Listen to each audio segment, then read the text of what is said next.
Hi guys, this is Juham from Juham Render. Welcome to my channel. Today I talk about the latest update in Enscape 4.4. So there's a major update in Enscape called ray tracing render that relates to ray tracing render, which is artificial light. Yeah.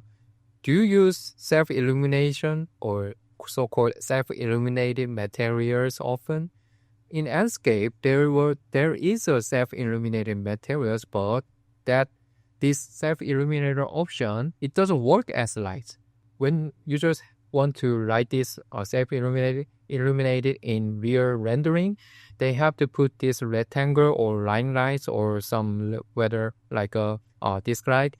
They have to put this lights in lights like of thousands of them or millions of them to write this actually works. So is this under like updates under the version 4.3, the self-illuminated looks like it's lighting, but it didn't actually light in actual this calculation. So we had to put this rise all the way to the self-illuminated materials.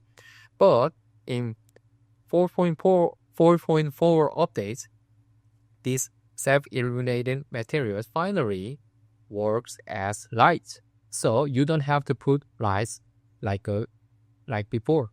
So you see there's I want to put these lights in here, and so you use like this this is a light self-illuminated materials. So when you map this texture, you see there's a self-illuminated effects. So this is the same from the Oriel version 4.3 or 4.2.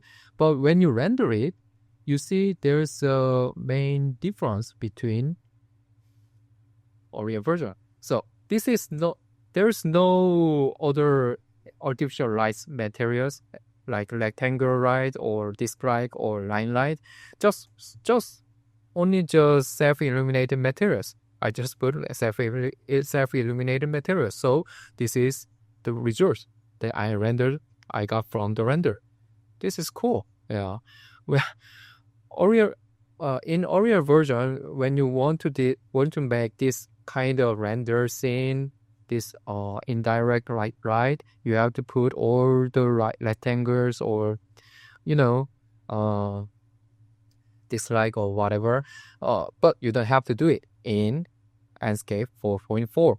So this is a big event that Enscape brought us here. So I show you one more example. So you see there's a mirror that reflects from the back side. So when you see this render, you see there's a minimum light here, but when you render it, you see there's a big light here.